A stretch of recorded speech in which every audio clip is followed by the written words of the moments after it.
Guys, स्वागत है आप सभी का आपके अपने channel A to Z commerce classes में, जहां हम आपको देते हैं कॉमर्स के उलझे हुए प्रश्नों के सुलझे हुए जवाब, वो भी सिंपल कॉन्सेप्ट के साथ। जैसा कि लास्ट क्लास में हम लोगों ने पार्टनरशिप के फर्स्ट चैप्टर को हमने पढ़ा था, जिसमें उसके पर्टिकुलर जितने भी प्रिंसिपल थे, मतलब बोले तो अवधारणा को वहाँ पर हम लोगों ने देखा था।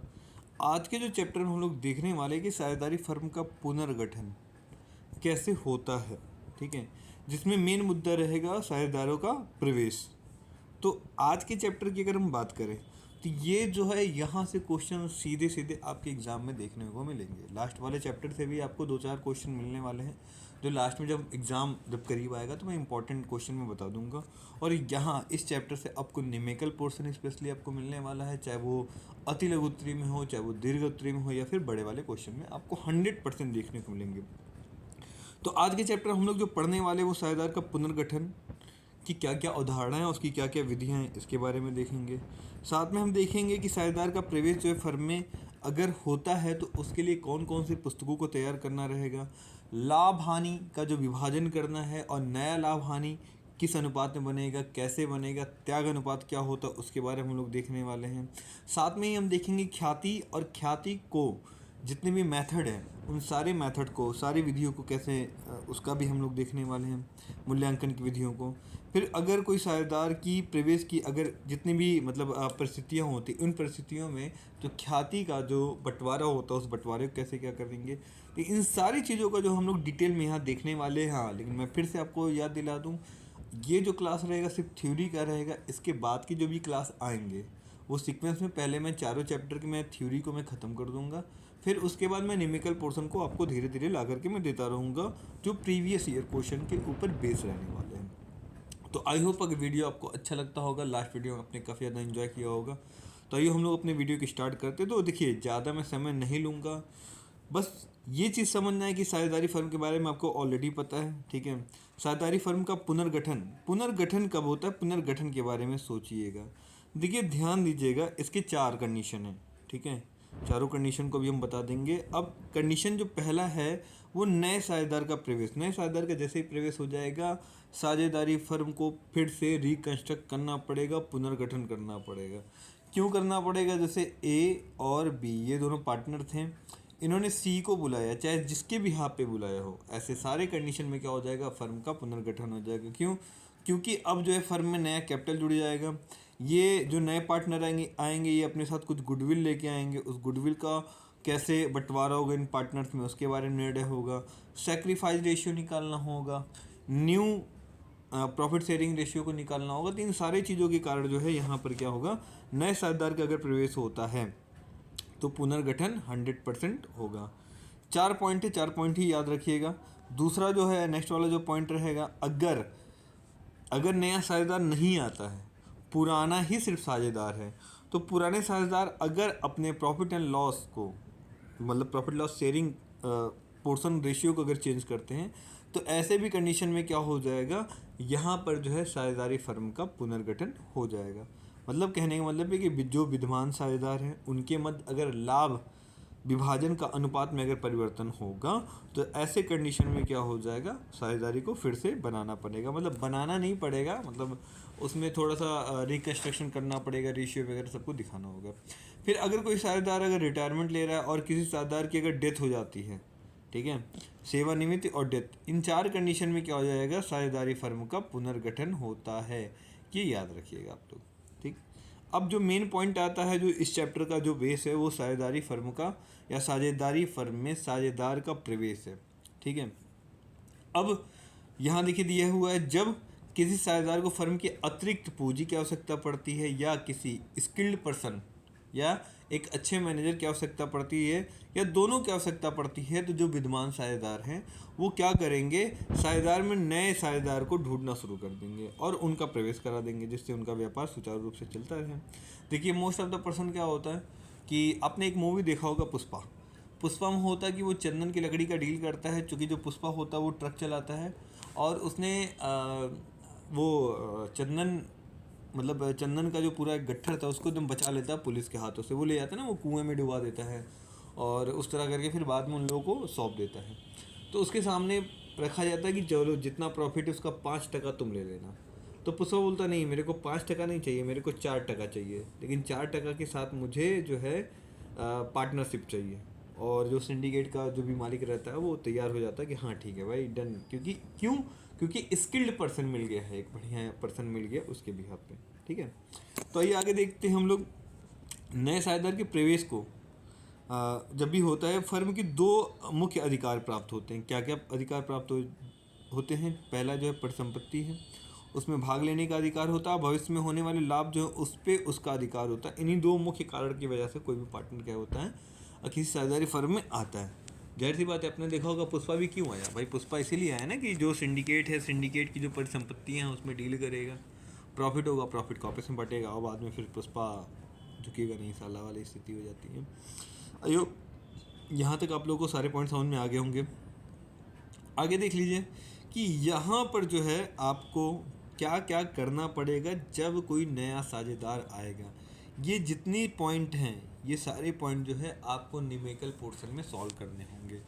कुछ के फार्मूले में यही मैं तुरंत में बता दे रहा हूँ। देखिए, जैसे नया लाभ विभाजन अनुपात, जैसे ही कोई नया साझेदार आएगा तो वो अपने साथ क्या करेगा, पूंजी लेकर के आएगा, तो उसके कैपिटल रेशियो के बिहाफ पे प्रॉफिट शेयरिंग रेशियो में चेंज होगा। इसका फार्मूला क्या हो जाएगा? देखिए, सबसे अच्छा फार्मूला है इसका त्याग का। त्याग को बोलते हैं इंग्लिश में सेक्रीफाइस। इसका फार्मूला याद कर लिए, सन बोले तो S for sacrifice is equal to old profit sharing ratio minus new profit sharing ratio. मतलब ओल्ड में से न्यू प्रॉफिट शेयरिंग रेशियो को माइनस कर देंगे तो आपको क्या मिल जाएगा, सेक्रीफाइस रेशियो। और नया लाभ हानि का अनुपात जो हो जाएगा, अब ये तो आप ही बता दीजिएगा। ठीक है, इसी का जस्ट उल्टा होता है। नया है तो ये ओल्ड वाला इस साइड चला जाएगा, सेक्रीफाइस, ओल्ड माइनस सेक्रीफाइस हो जाएगा। ठीक है, तो ये हो गया। तो आई होप ये पॉइंट आपको याद हो गया होगा। ख्याति का मूल्यांकन है, यहाँ आपको 3 विधियाँ पढ़नी पड़ेंगी। ठीक है, औसत विधि, फिर सुपर प्रॉफिट मेथड होता है। ठीक है, अधिलाभ विधि शायद, और एक शायद हमको लगता है कि पूंजीकरण विधि होगा। फिर उसके बाद परिसंपत्ति और पुनर्मूल्यांकन और दायित्व का पुनर्निर्धारण, इसको देखना पड़ेगा। रिवैल्यूएशन अकाउंट में हम लोग को पढ़ना पड़ेगा। फिर जो भी संचित लाभ है उन संचित लाभों को कैसे वितरण करना है, और साझेदार के पूंजी का अगर कोई समायोजन है तो उसके बारे में देखना है। तो आइए हम लोग देख लेते हैं यहाँ पे जो सबसे पहला पॉइंट है, नया लाभ विभाजन अनुपात। ठीक है, क्या है नया लाभ हानि विभाजन अनुपात? जब भी नया साझेदार प्रवेश करता है तो उसे पुराने साझेदार क्या करते हैं, लाभ में से अपना हिस्सा देते हैं। तो जब अपना हिस्सा देते हैं तो वो पाता है। तो दूसरे शब्दों में अगर हम बात करें तो नए साझेदार को प्रवेश पर पुराने साझेदार अपने हिस्से का कुछ भाग त्याग करते हैं और नए साझेदार के पक्ष में करते हैं। नए साझेदार का लाभ का वितरण क्या होगा, वह विद्यमान साझेदारों से यह किस प्रकार अधिकृत करेगा, इसका निर्णय जो है पुराने साझेदार आपसी सहमत के अनुसार कर देंगे। ठीक है, जैसे इस क्वेश्चन से हम आसानी से समझ सकते हैं। ये क्वेश्चन देख लीजिए, जैसे क्या दे रहा है, देखिए अनिल और विशाल 2 पार्टनर हैं।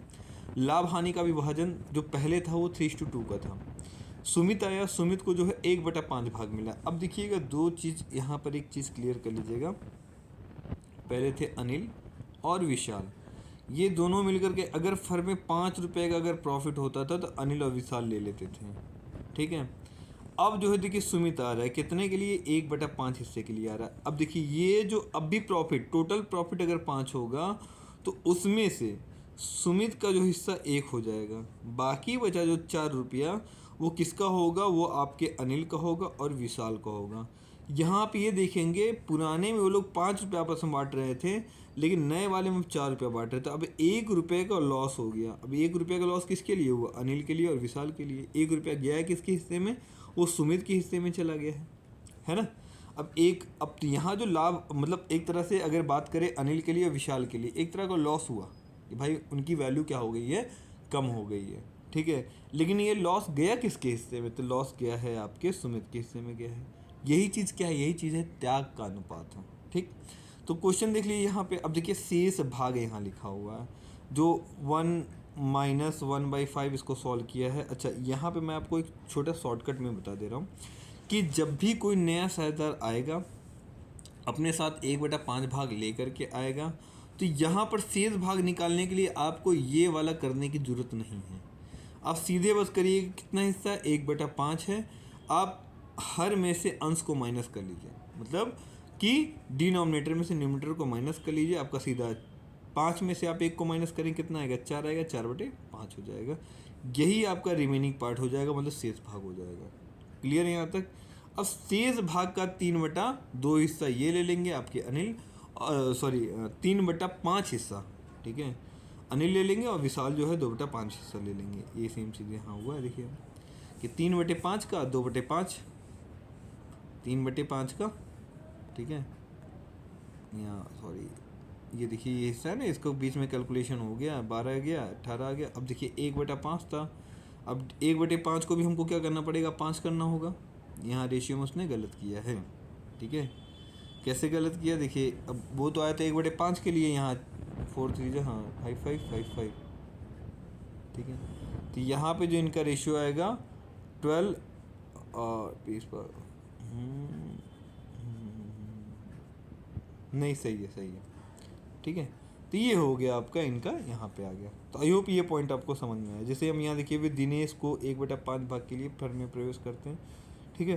तो यहाँ भी वही सेम चीज़ है,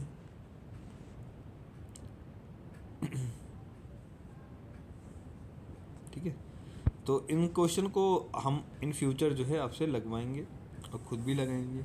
फिर अगला देखिए त्याग का अनुपात है। त्याग के अनुपात में क्या दिया है, मैंने बताया ना कि त्याग मतलब sacrifice old minus an new profit sharing ratio, मैंने बताया सन, ठीक है। तो त्याग का अनुपात कौन करता है, त्याग जो है जब कोई नया साझेदार आता है तो विद्यमान साझेदार उसके हिस्से के लिए कुछ क्या करते, त्याग करते, छोड़ देते, उसी को हम त्याग का अनुपात कहते हैं। बाकी डिटेल में आप यहाँ देख लीजिएगा। यहाँ पे क्या करना रहेगा, जो भी फार्मूला रहेगा उसमें से बस ओल्ड माइनस न्यू कर दीजिएगा, आपका आ जाएगा सेक्रीफाइस रेशियो। खैर हम लोग बस थ्योरी पोर्शन को भी देखेंगे इस वीडियो में, क्योंकि इस वीडियो को बहुत ज़्यादा लंबा नहीं करना है। अगला चीज़ है ख्याति। ख्याति भाई क्या चीज़ होता है, ख्याति जो होता है एक तरह की कैपेसिटी होती है कि जो आपको हाई पावर मनी क्रिएट करने में हेल्प करती है, ठीक है। मतलब कि आप ज़्यादा पैसे कमा सको, उसमें ये बहुत ज़्यादा क्या करती है, हेल्प करती है। तो जैसे यहाँ दिया है, साझेदारी खातों में ख्याति की एक विशेष पहलू है जिसका फर्म के पुनर्गठन के समय जो लाभ विभाजन अनुपात में परिवर्तन और साझेदार के प्रवेश की सेवानिवृत्ति या मृत्यु के समय समायोजन करना आवश्यक होता है। ख्याति का अर्थ होता है एक व्यवसाय को कुछ समय पश्चात प्रतिष्ठा और विस्तृत व्यवसाय संबंधों का लाभ होने लगता है। जैसे देखिए कुछ चीज़ें हैं जो सिर्फ नाम पे बिकती हैं, जैसे एग्जाम्पल के तौर पे हो गया टाटा, महिंद्रा, इन पे लोग क्या करते हैं, आंख मूंद करके विश्वास करते हैं। क्यों विश्वास करते हैं, क्योंकि सबको पता है भाई ये ब्रांड की वैल्यू है, ठीक है, और ये जब भी चीज़ें देंगी अच्छी चीज़ें देंगी, तो इनकी अपनी क्या बनी है, गुडविल। तो इसी गुडविल को हायर वैल्यू पे क्या करते हैं, आपसे उसका पैसा वसूल करने की कोशिश करते हैं, ठीक है। आगे देखिए दूसरे शब्दों में अगर यहाँ लास्ट में दिया हुआ है, व्यवसाय का वह पूंजीकृत मूल्य है जो किसी विभेदात्मक लाभ क्षमता से जुड़ा होता है। अतः ख्याति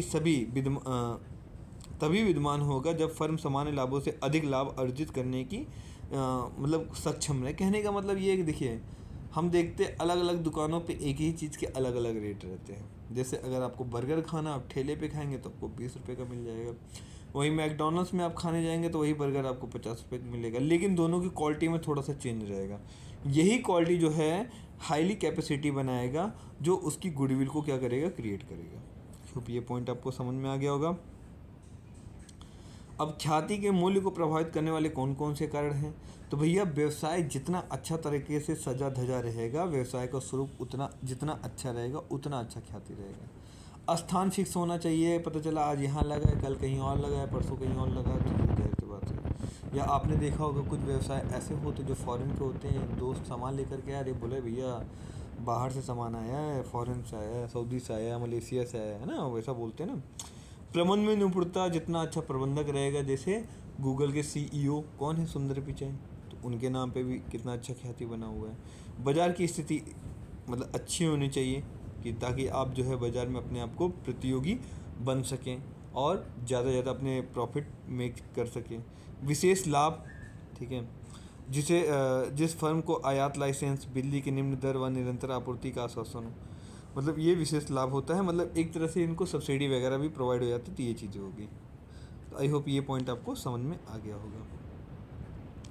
ख्याति का मूल्यांकन क्यों आवश्यक है? 6 पॉइंट होता है, इन 6 पॉइंट पे ख्याति का मूल्यांकन होता है। सबसे पहले वर्तमान साझेदारों के बीच में लाभ विभाजन अनुपात में परिवर्तन, नया साझेदार का अगर कोई प्रवेश हो रहा है, साझेदारों की सेवानिवृत्ति अगर हो रही है, मतलब कोई साझेदार रिटायर हो रहा है, किसी का डेथ हो रहा है, फर्म का अगर विघटन है तो चालू व्यवसाय के रूप में फर्म की बिक्री सम्मिलित है, और साझेदार फर्म का अगर एकीकरण की स्थिति है तो एकीकरण का मतलब दो साझेदार फर्म आपस में मिल रहे हैं, तो इन सारे कंडीशन में फर्म का क्या करना पड़ेगा? ख्याति निकालना पड़ेगा, क्योंकि ये दिखाएगा कि भाई हमारी अपनी एक्स्ट्रा वैल्यू इतनी है, मतलब कि जो चीज़ों को हम देख नहीं सकते हैं, जो चीज़ें सिर्फ नाम पे हम पैसे कमा सकते हैं, उसे हम क्या कहते हैं? ख्याति कहते हैं। पॉइंट ये समझ में आ गया होगा। फिर उसी के साथ ही हम लोग जो अगला पॉइंट जो देखते हैं वो ख्याति मूल्यांकन की विधियाँ हैं। तो उन विधियों में जो है मुख्यतः ये 3 विधियाँ हैं, ठीक है। 3 विधि में क्या क्या है? इन 3 विधि को एक शॉर्ट में बस थोड़ा सा दिखाते रहे हम आपको। देखिए, औसत विधि है, अधिलाभ विधि और पूंजीकरण विधि। देखो यहाँ पर करना क्या? औसत विधि तो एकदम सिंपल है, कुछ नहीं करना है, जितने साल का प्रॉफिट दिया उतने साल को प्लस करिए, ठीक है। और प्लस करने के बाद जितने साल का प्रॉफिट उतने साल के साथ आप डिवाइड कर दिए, आपका आ जाएगा सीधे सीधे आंसर। अधिलाभ विधि में भी औसत लाभ विधि का थोड़ा सा हिस्सा होगा, इंक्लूड होगा, जैसे यहाँ हम इसके न्यूमेरिकल पोर्शन से आपको समझा दे रहे हैं। उदाहरण में जैसे देखिए दिया हुआ है आपका औसत विधि निकालिए, औसत विधि से आपकी ख्याति की गणना कीजिए। क्या किया गया है? कितने साल का प्रॉफिट है? 1 2 3 4 5, 5 साल का प्रॉफिट है, 5 साल के प्रॉफिट को प्लस किया है और 5 के साथ डिवाइड कर दिया। याद रखिएगा अगर बीच में अगर कोई हानि आती है तो हानि को हम क्या कर देंगे? माइनस कर देंगे, ठीक है। हानि वाली वैल्यू को माइनस कर देंगे। फिर उसके बाद यहाँ डिवाइड करने के बाद आपको मिल जाएगा क्या? आपको औसत लाभ मिल जाएगा। औसत लाभ ये आपको मिल गया। औसत लाभ मिलने के बाद अब देखिए क्वेश्चन में पूछेगा कितने वर्ष का चाहिए, जैसे 1 वर्ष का, 2 वर्ष का, 3 वर्ष का, 5 वर्ष का। तो 5 वर्ष का औसत लाभ 4 वर्षों के क्रय मूल्य के आधार पर जो है, तो यहाँ याद रखिएगा, हो सकता है कन्फ्यूज हो जाए, 5 दिया है इधर, 4 दिया, 4 वर्ष किससे क्या करें?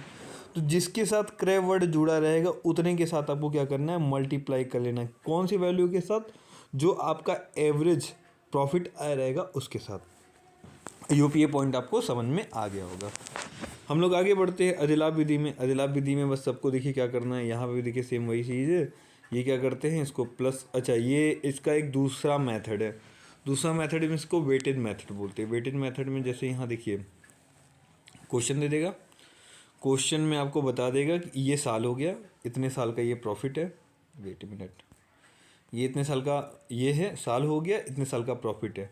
इसके साथ क्वेश्चन देखेंगे आप वेटेज दे देगा कि इसको जो है देखिए 2013-14 को 1 दिया है, 2014-15 को 2 दिया है, 3 दिया, इस तरह करके पूरा दिया रहेगा क्वेश्चन में। तो बस उनकी वैल्यू के साथ आपको क्या करना है? मल्टीप्लाई कर लेना। ये मल्टीप्लाई किया, 20,000 का 1 के साथ गुणा करेंगे 20,000 हो गया, 24,000 को 2 के साथ करेंगे 48 आ जाएगा। बस आपने प्लस कर लिया, 3,48,000 आ गया। अब तक जो हम ईयर के साथ डिवाइड करते थे, ईयर के साथ डिवाइड नहीं करेंगे, जो यहाँ पे जो वेटेज दिया रहेगा उसके साथ डिवाइड करेंगे। ये वैल्यू आ गया। अब क्वेश्चन में पूछा रहेगा कितने वर्ष का चाहिए आपको, तो यहाँ सीधे दिया ख्याति के मूल्य का निर्धारण भारित औसत आधार पर 3 वर्षों के क्रय, मैंने बताया जिसके नाम के आगे, जिस नंबर के आगे क्रय लगा रहेगा उतने वर्ष का निकालना है, तो यहाँ आप सीधे निकाल सकते हैं। ये पॉइंट समझ में आ गया होगा ये। अब देख लीजिए हम लोग यहाँ देखते हैं अगला क्वेश्चन जो है न्यूमेरिकल पोर्शन। मैंने बताया आपको बाद में इसको मैं डील करूँगा, ठीक है। क्योंकि थ्योरी अगर आपका क्लियर हो जाएगा और चारों चैप्टर की थ्योरी अगर क्लियर रहेगी तो मुझे समझाने में बड़ी आसानी रहेगी। तो अधिलाभ विधि क्या है? अधिलाभ विधि सीधा सा चीज़ है, ठीक है। अधिलाभ विधि जैसे हमने एक अधि का मतलब होता है अधिक, लाभ का मतलब ज़्यादा लाभ हो जाना, ठीक है। तो जनरली हम क्या करते हैं, जब भी हम कोई बिजनेस करते हैं तो हम ये सोच के चलते हैं कि हम कुछ अच्छा जनरेट करेंगे, ठीक है।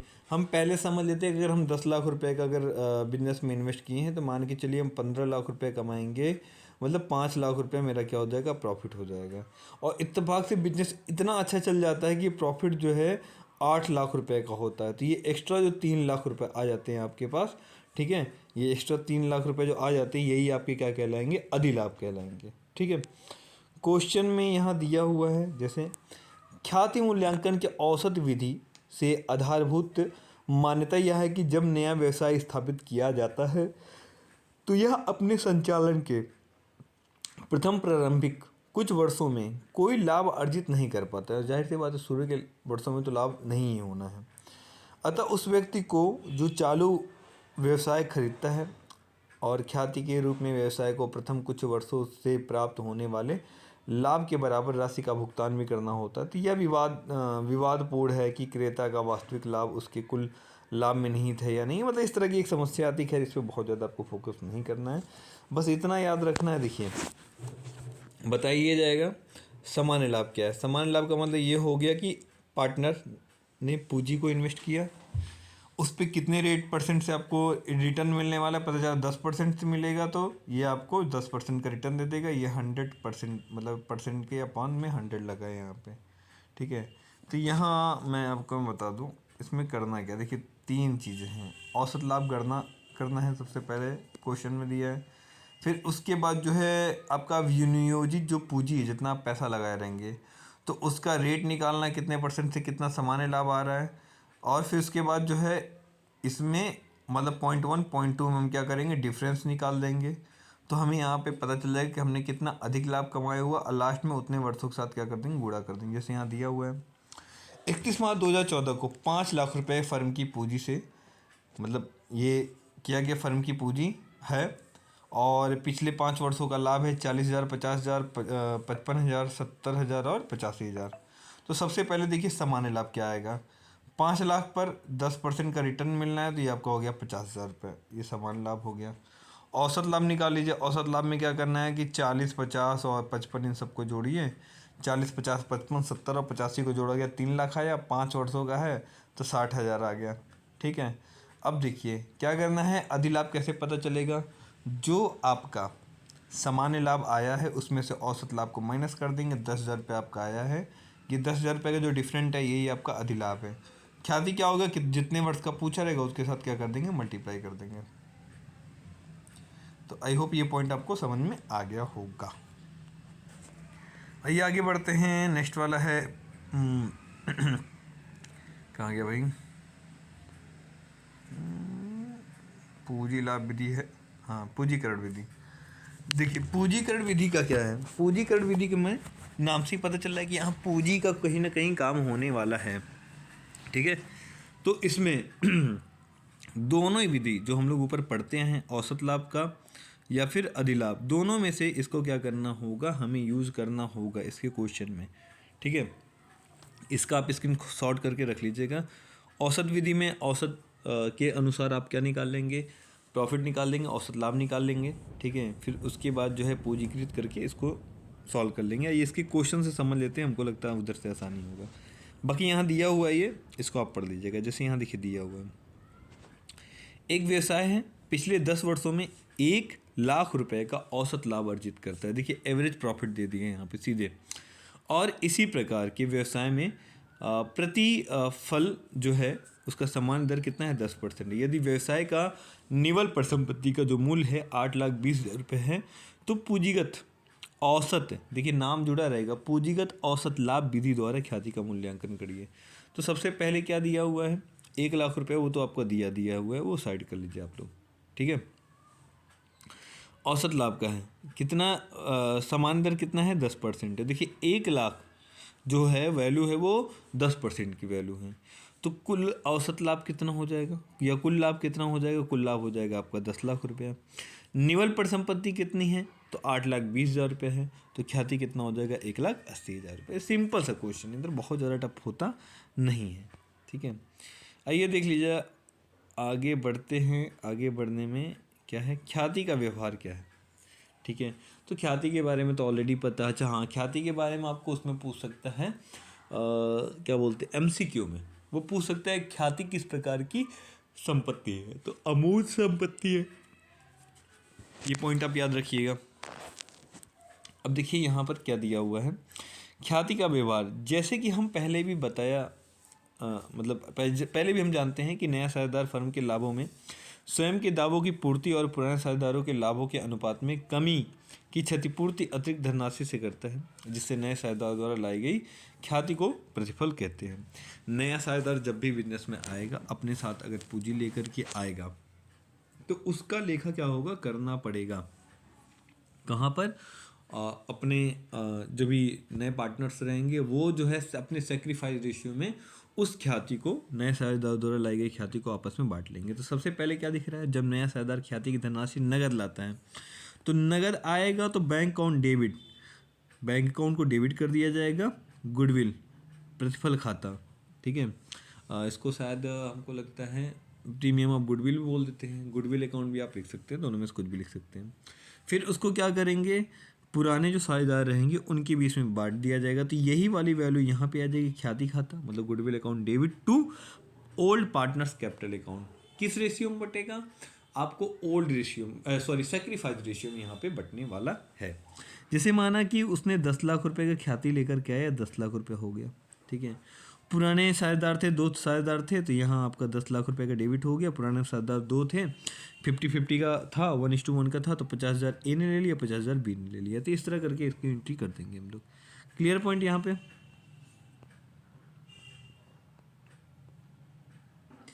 आगे वाले पॉइंट में देखिए क्या दिया, इसी का विकल्प रूप में दिया हुआ है कि इसे नए साझेदार के पूंजी खाते में जमा पक्ष में लिखा जाता है, तत्पश्चात पुराने साझेदार के पूंजी खाते में त्याग अनुपात की दर में समायोजित कर दिया जाता है। ऐसी स्थिति में निम्नलिखित रोजनामचा है, बैंक अकाउंट डेबिट, ठीक है, नए साझेदार का पूंजी खाता, कभी कभी जो अच्छा ये नया साझेदार जब है अपने साथ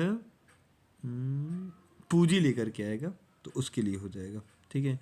और किसी किसी क्वेश्चन में दोनों चीज़ें मर्ज हो जाती हैं, दोनों चीज़ें मर्ज हो जाती हैं, मतलब कि यहीं पे ही क्या करेंगे, इसके साथ ही पूरा डिटेल दिखा देंगे। मतलब ये ऊपर वाली एंट्री पहली वाली एंट्री और दूसरी एंट्री यहाँ पे, ये पहले एंट्री मतलब मर्ज हो जाएंगी। बैंक अकाउंट को करेंगे डेबिट और partners new partners capital account और गुडविल प्रीमियम अकाउंट, इन इस तरह भी कर सकते हैं, ठीक है।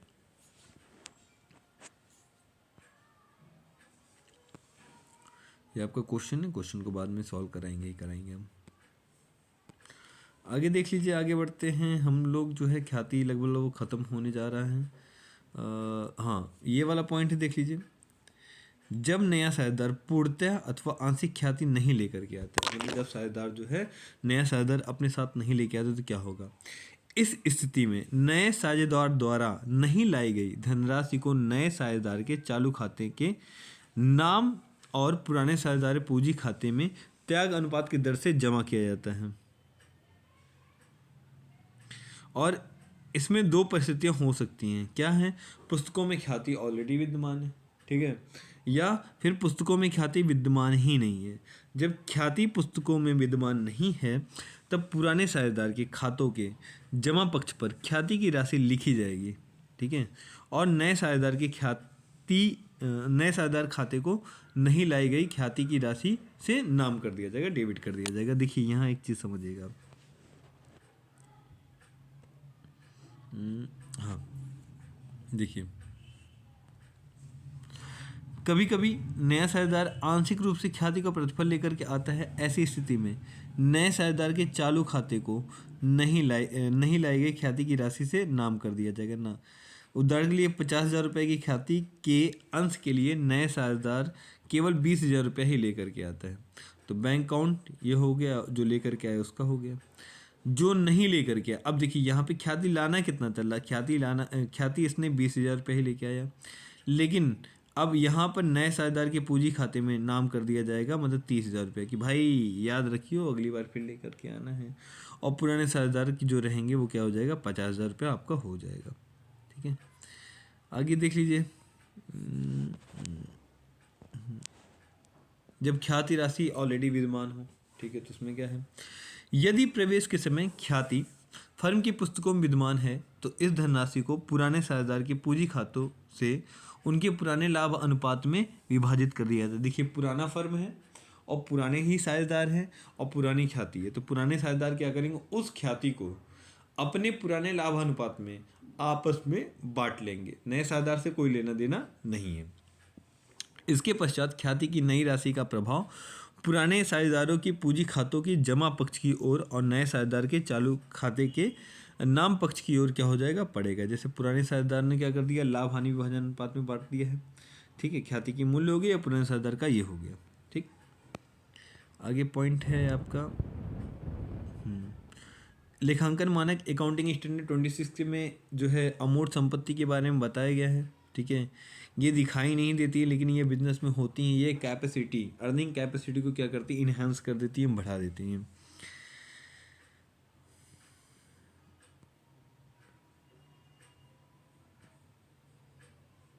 अब ये देखिए आपका जो दिया हुआ है पॉइंट, ये है प्रच्छन्न ख्याति है, जिसको बोलते हैं जो हिडन गुडविल। हिडन गुडविल क्या होता है? हिडन गुडविल जो होता है वो फर्म में छुपा होता है। कैपेसिटी ये नहीं बताता है कि पार्टनर ने कितना अपने साथ गुडविल लेकर के आया, ऐसा कुछ भी बताता नहीं है। देखिए ये जो हिडन गुडविल होता है, ये हिडन गुडविल की स्थिति को समझिएगा। जैसे पहले के जो क्वेश्चन हम लोग करते हैं उसमें ख्याति में सीधे सीधे बता देगा कि भाई नया शेयरदार आया है, उसने अपने साथ इतना रुपया लेकर के आया है एज अ गुडविल, ठीक है। प्रच्छन्न ख्याति में क्या है या हिडन गुडविल में क्या, ऐसा कुछ नहीं बताएगा। हिडन गुडविल में सीधे क्या रहेगा, उसको हमें कैलकुलेट करना पड़ेगा। किस बिहाफ पे कैलकुलेट करना पड़ेगा? जो पूंजी का जो विनियोग किया गया है, जो उसमें कैपिटल इन्वेस्ट हुआ, उस कैपिटल के बिहाफ पे किया जाएगा। साथ में जो लाभ हानि विभाजन है, इन दोनों के आधार पे क्या करके कैलकुलेट करके यहाँ पे निकाला जाएगा। न्यूमेरिकल पोर्शन मैं बार बार कह रहा हूँ कि लास्ट में हम लोग करेंगे। बस यहाँ पे थ्योरी है, थ्योरी को आप लोग बस सुनते जाइए ताकि आपके दिमाग में बैठा रहे। फिर आगे देखते हैं संचित लाभों और हानियों का कैसे समायोजन होना है, ठीक है। इसमें देखिए ये भी अभी लास्ट में रखेंगे, क्योंकि यहाँ पर क्या है, आपका जो न्यूमेरिकल पोर्शन है वहीं से ये क्लियर होने वाला है। यहाँ जो अगला जो टॉपिक है वो बहुत ही ज़्यादा इम्पोर्टेंट है, वो आपका रिवैल्यूएशन अकाउंट, पुनर्मूल्यांकन। किस चीज़ का पुनर्मूल्यांकन? संपत्ति और दायित्व का पुनर्मूल्यांकन। मुझे लगता है इसका प्रोफार्मा जो है देखना पड़ेगा। प्रोफार्मा यहाँ नहीं दिया हुआ है। आई होप मिल जा proforma. Wait a minute, I think यहाँ जनरल एंट्री उसकी दे रखी है, लेकिन रिवैल्यूएशन का यहाँ पर तो प्रोफार्मा नहीं दे रखा है।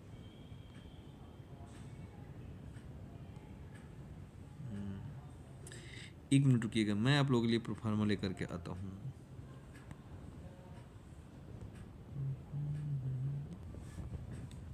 देखिए प्रोफार्मा है रिवैल्यूएशन अकाउंट का, ठीक है।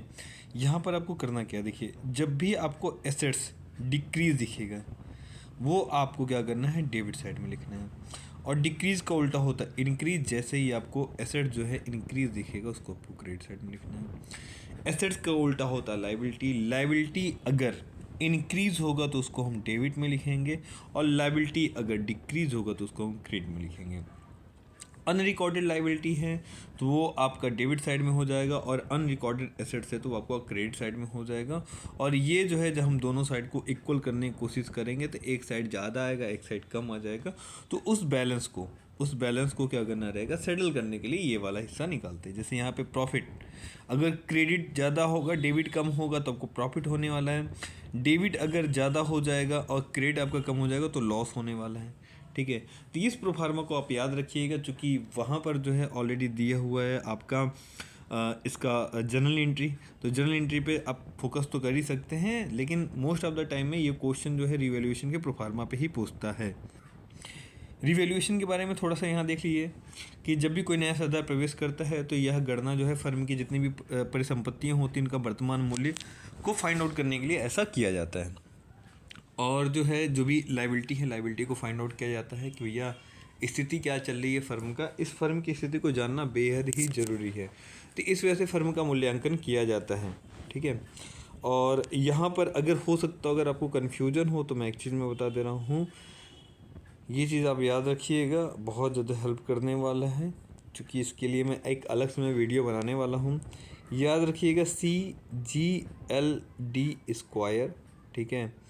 कैपिटल गेन लाइबिलिटी, ये जब भी डिक्रीज़ होंगे तो उसको हम डेबिट करते हैं। और आलादीन याद रखिएगा, आलादीन क्या होता है, तो आलादीन जो होता है A फॉर एसेट्स, LA से, ये A है आपका, LA से लॉस हो गया, इसे हम तब डेबिट करेंगे जब ये इंक्रीज़ होगा। तो वहाँ आप देख रहे होंगे एसेट्स इंक्रीज़ हुआ है, डिक्रीज़ हुआ है। प्रोफार्मा को आप जाकर रिवर्स में थोड़ा सा देख लीजिएगा।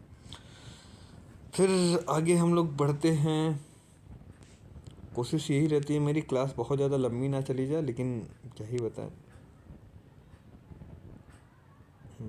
पूंजी का समायोजन, इसे भी लास्ट में ही हम पढ़ेंगे, क्योंकि ये सब न्यूमेरिकल पोर्शन के पढ़ाने से ज़्यादा समझ में आता है। मुझे लगता है यहाँ से मेन जो टॉपिक था वो आपका ख़त्म हो चुका है। और बाकी आप प्रयास करिएगा, कोशिश करिए, जहाँ भी डाउट होगा मैं बताने के लिए मैं तैयार हूँ। कमेंट सेक्शन में आपको जो पॉइंट नहीं समझ में आया उस चीज़ को आप क्या करिएगा, कमेंट कर दीजिएगा, ताकि मुझे अगले टॉपिक पे जब वीडियो बनाना है तो एक थोड़ी सी हमें सहायता मिल सके। तो प्लीज़ दोस्तों, अगर वीडियो आपको अच्छी लगती हो तो अपने दोस्तों के साथ शेयर करना ना भूलें।